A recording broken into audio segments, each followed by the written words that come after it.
Broadcasting from the business capital of the world, this is the Podcast Business News Network.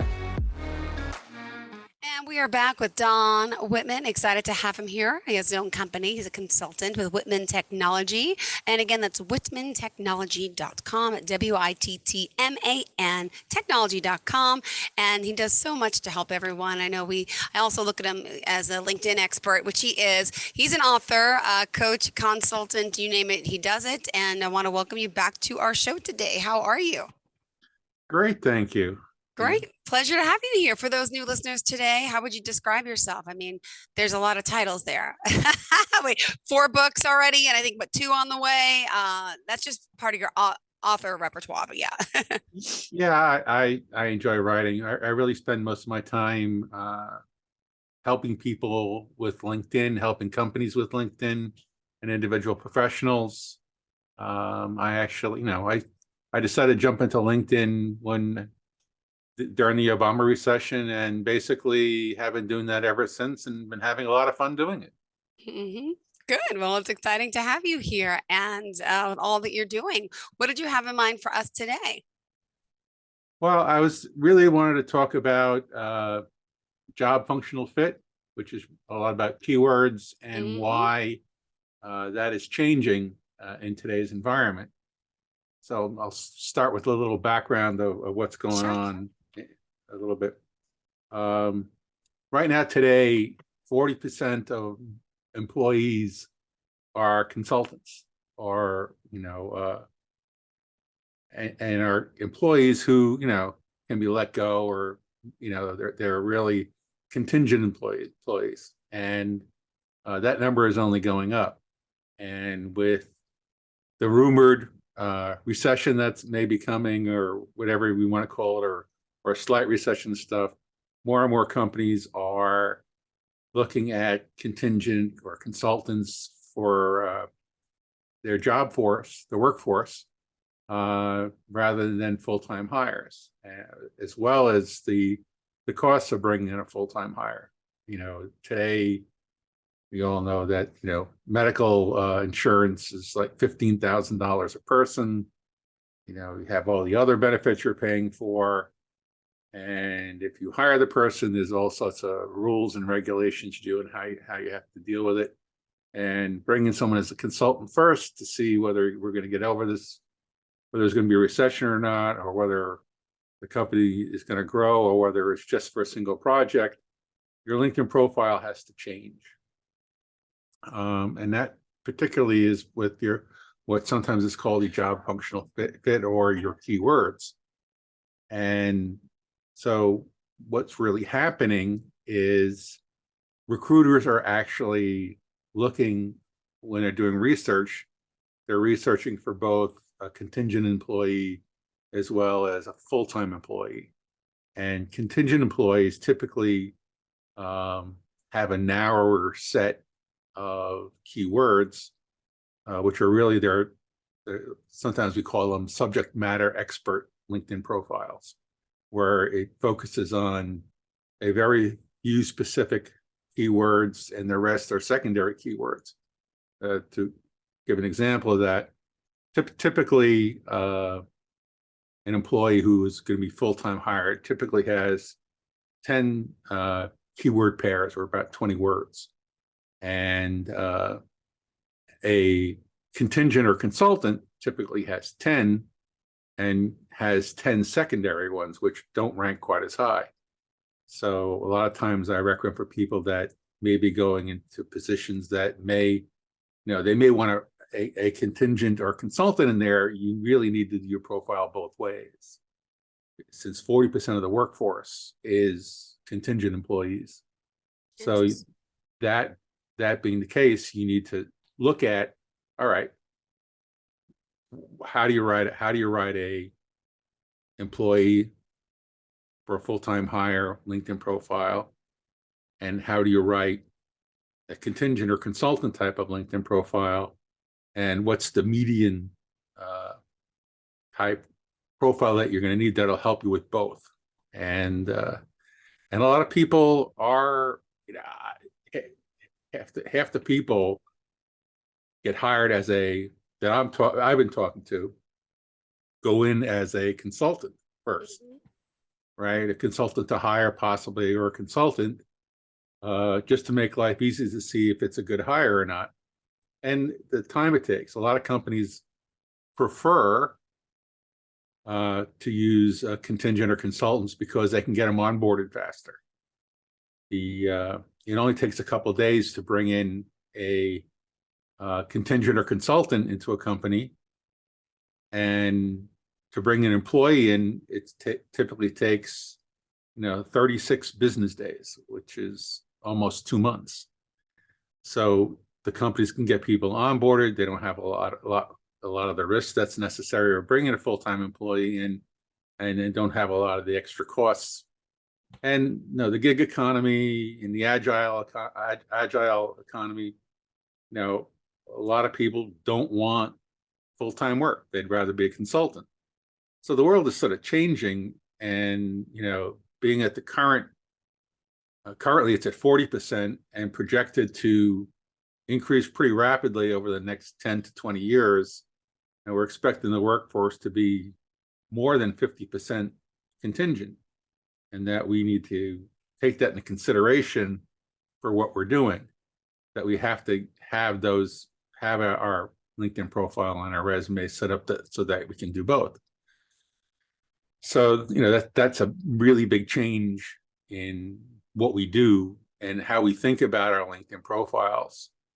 Now, a lot of people that I talk to on webinars and things like that, saying, well, a lot of these companies only want to hire consultants. And I said, yes, look at the forecast of where we're going, right? How much risk do you want these companies to take? You have a choice of being a consultant and having a job, or being a full-time employee. A lot of companies are still hiring employees. I really, don't get me wrong. It's really a bit of both. It depends on how much risk the company wants to take, and whether the position that they're hiring you for is really a long-standing position and is a mission critical function for the company, which is what some companies are saying. Is this position that this person's going to fill, is that function a mission critical function that I should really hire a person for? Or is it something that we need to get this up and going now, and that it becomes automation in the next couple of years? So there's a lot of discussions. Automation has been a huge thing now.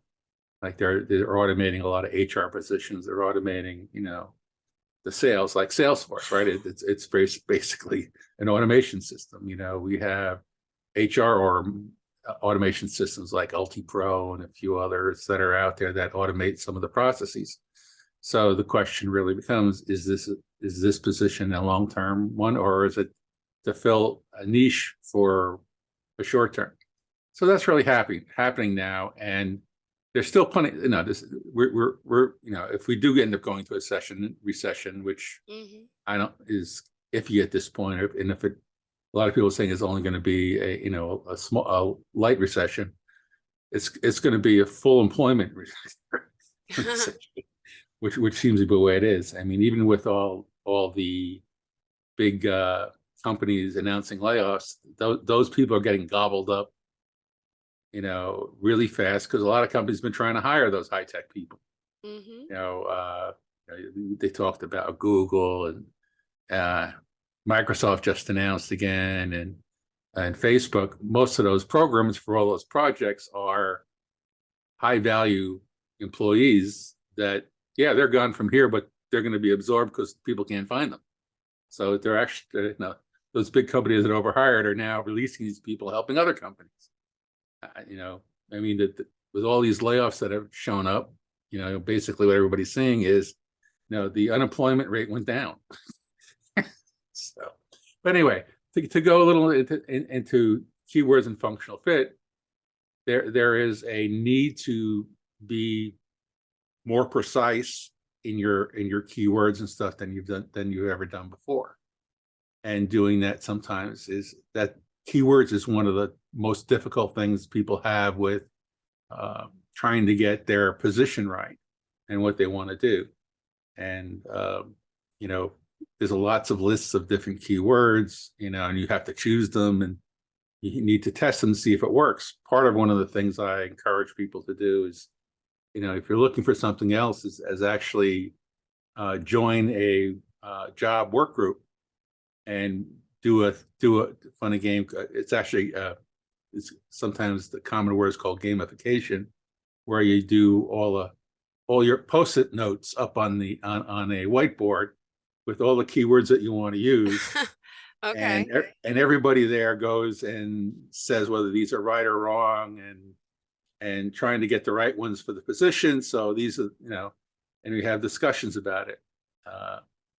One of the more fun things that we do is we've turned some of the people I talk to who are friends, where you can do this with, you actually becomes a sarcasm exercise, where you make fun of the keywords to make other people think about it. Mm-hmm. You know, one of the things with keywords also, some people use the basically lean workout on, which is part of a Six Sigma thing, is keep asking questions about why you want to use that keyword. What does that keyword mean? Yeah. And spend the time to really beat them to death. And as part of that exercise, not only do you find the right keywords, Mm-hmm. but you also find your achievements that go along with it as part of those discussions. So it becomes a learning exercise, whichever way you decide to do it. And in the end, you have, you know, a more thought out set of keywords. And because you're having all the banter about it, you also make sure they're at the right level. Can you Now, give me an example of someone in my business, right? As a television, radio broadcaster personality, give me some examples of good keywords that I should be using. sure. If you're a Like broadcaster, host, journalist, I'm trying to think what I've done and what I've done wrong or right. well, part of it is talking about the interview. You know, can you dissect a topic to be able to ask the appropriate questions? Have you, do interviewer research,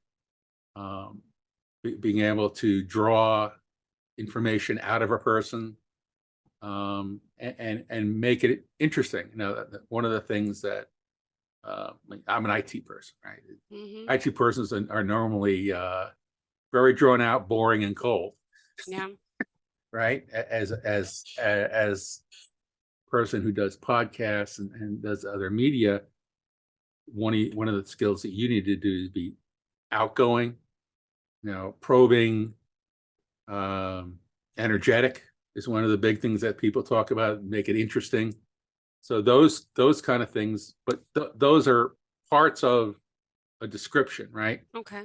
Right. Those are the key parts. You need to find the associated words that go with them. Mm-hmm. So typically, keywords are 2 to 3 words. So you take those individual keywords and you add adjectives around them to find a more precise use of those words, so that it makes more sense and it better describes what you do. Mm-hmm. And that gives people an idea of who you are, and that also helps you talk about your successes and your achievements in your work, right? Part of a LinkedIn profile is not only the keywords, it's, okay, how are you successful? And you take those keywords, and as part of taking, doing the deep dive into the keywords is also putting them in context, putting them in a short, concise way of describing what you do, so that you can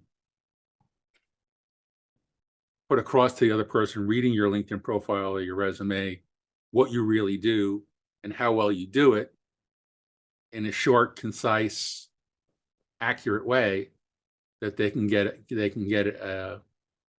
a deep understanding of what you're really doing can help them make a decision. Like a lot of people just use keywords without the added adjectives and adverbs to it, and don't really put them in context for the person reading it. So the whole idea of that exercise is to find the individual keywords, find the nouns and the adverbs for them, and find the words that you wrap with it to describe it. And so that, I've talked to some very senior recruiters. What do they want to do? Well, what are your successes, right?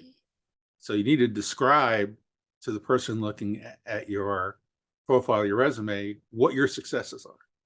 And using the right words for those successes makes it easier for the recruiter to make a decision whether you're in the A pile, the B pile, or the C pile of who they're going to talk to.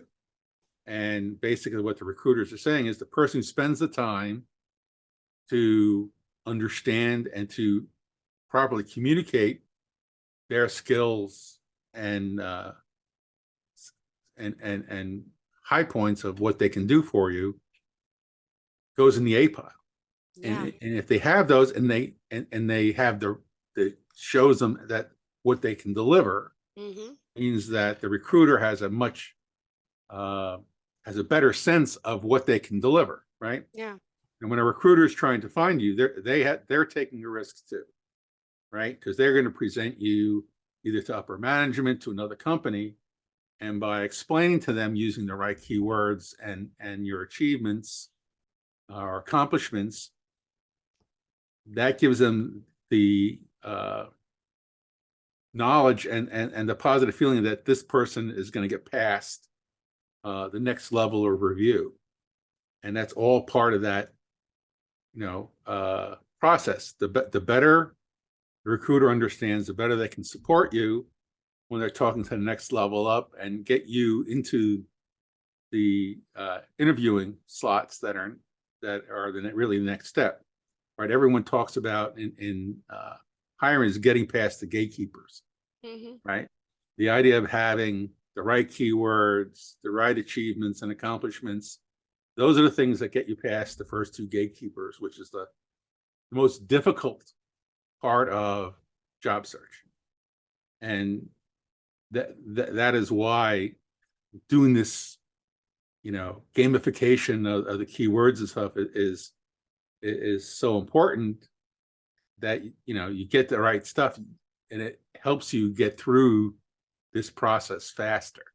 And those that have the right keywords, the right accomplishments and stuff, again, gives the reviewing company, the reviewing recruiter, the ammo they need to take it to the next step. So those who do it typically go in the A pile, and a recruiter only spends so much time looking for a candidate. So if you're in the A pile compared to the B pile compared to the C pile, you're going to get first shot at what's going on there, and that makes a huge difference in the speed at which you go through the process. And every company has a different process. I mean, it's amazing how different it is. No company really does it the same way. Sometimes the recruiting, if you use outside recruiters, they do a certain amount of it. Particularly the higher you go up, if you're doing retained search, much of the work is done outside and less is done inside. So then it goes from a mid-level person who's done very little outside because there isn't that much a commission to a very senior employee where a lot of it's done outside and then it comes back inside. So having those keywords, those achievements, and placed for the right level, which is the challenge, which is the other challenge, helps you get through this process and helps you, get the winning ticket to take the next set of steps. So that's that's the fun. That's why the gamification part comes. That I ask people to use when they're doing some of this stuff is, it certainly takes some time to do it, but it makes it easier and makes you feel more comfortable about what your end results are that Yeah. you're submitting, and you basically have a team that you've worked with that helps you, put this all together and makes more sense. Mm-hmm. So that's why I have suggestions to a lot of people, and we've actually done it with different groups. I've done some, particularly with some senior executives and middle executives, done this in a group of 6 to 8 people. You can't do it in a big group because it just becomes a mess. There's too many opinions. Yeah. But this reasonable sized group, everybody's out there understanding. Typically, you have a random set of backgrounds. Last time we had some people in sales, we had some people in HR, and they all, it's a very uh, learning experience because a lot of people haven't really spent the time to really dig in on those things. So, yeah, this is what they say it is, and just put it in there. It's not that simple anymore. You're Yeah. really being, there's really a lot of competition for the jobs that are at a higher level, and you have to be more concise. Yeah. Some of the people even said, we had 2 gentlemen, one in each of the two, the one I did recently, were complaining about ageism. He says, but you can't complain about ageism right now because, I mean, particularly because what you're an experienced salesperson, right? And you don't have, and you're president, every other year you were in the president's club, and you went to Hawaii as one of the top salespeople, yada yada. But it doesn't say that, right? You're not telling the people that are reading your profile of your successes properly, right? And what your achievements are, right? For a salesperson, those are really pretty big. Not a lot of people go to Hawaii every year or every other year Yeah. because they've exceeded quota and things like that. And part of this questioning gamification helps bring out all those things that you should bring out. And the sarcasm part of it is helps play reasonably softly. I mean, you can't really get into it. You can't really be bad about it, but helps you dig deeper and making it work for everybody. So it becomes more fun. Yeah. Yeah. And making job hunting fun is much better than struggling with it. Aw, So that's sort of why that exercise is that way. got it. And we still have 5 minutes left on. What else did you want to add? Well, it really for a lot of people, do, getting their information on their LinkedIn profile correctly is a big deal. Making it search with the keywords is a big deal, and also the number of connections on it. The more connections you have, the more groups you join, helps recruiters find you, Yeah. right? A lot of times, there are really 2 types of LinkedIn profiles that recruiters use. They either use the HR subscription, which lets them see everybody out there, and this is not necessary. But a lot of recruiters use basically the free LinkedIn subscription, Okay. and the more connections you have, whether they be in groups or first level connections and things, and that helps them find you. Mm-hmm. So fully participating in groups on LinkedIn, fully participating in a number of LinkedIn first level connections helps you become more searchable, easier to find, it helps the recruiters find you. Yeah. Only about about a third of the recruiters on LinkedIn have the HR subscription, which means they can see everybody on there. The other Ooh. two How much is thirds, that a month? oh, that subscription's over $1,000 a month. Oh my gosh.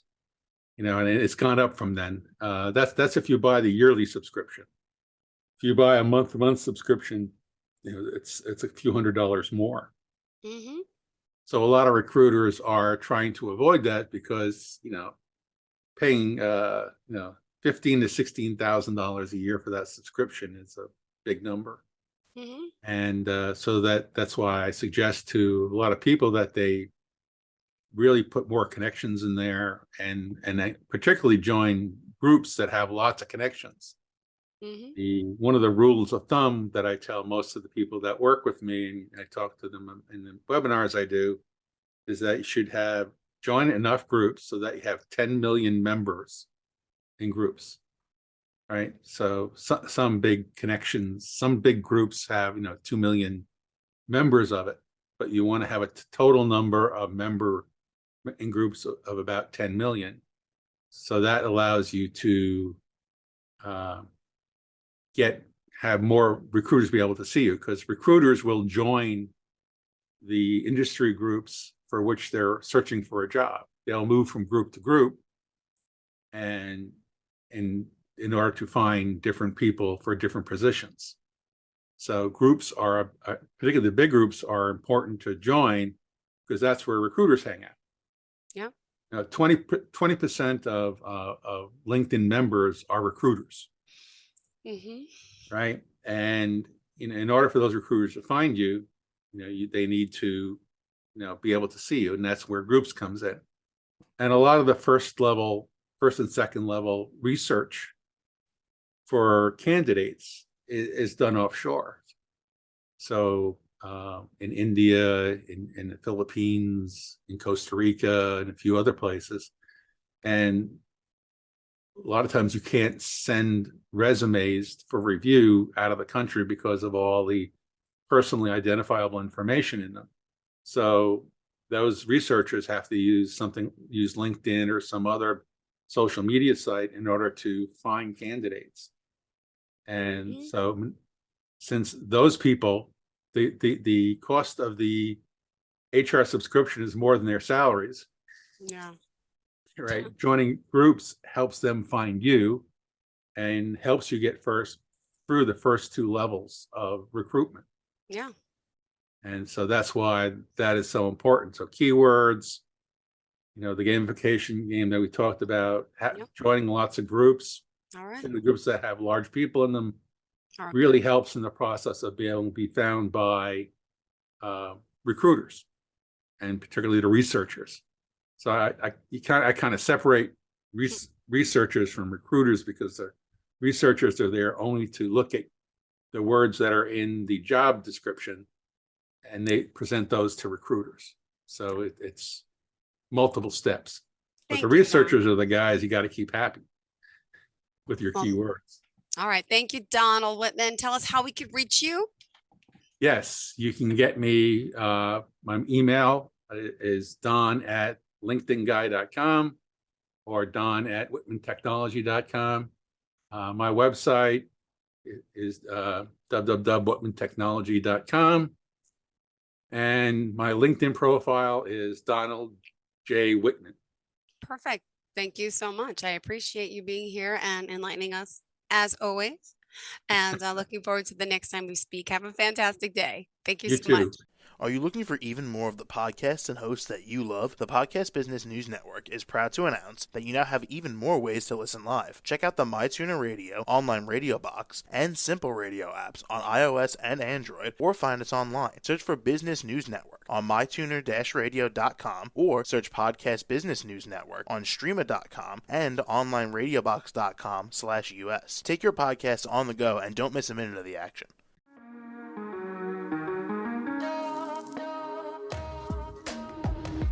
Broadcasting from the business capital of the world, this is the Podcast Business News Network.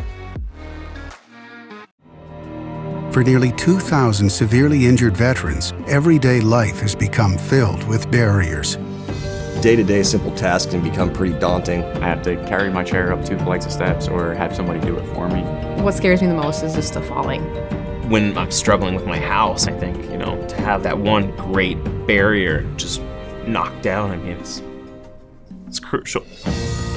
Home for Our Troops is a wonderful nonprofit that builds a mortgage-free, fully adaptive, handicap-accessible house. And there's no catch. It'll be our very first home that we've ever owned. This is a game changer. This is where your life begins again. We need you to join us in completing this important mission. Please visit hfotusa.org and help build homes and rebuild lives. Because of you, everything's going to be okay.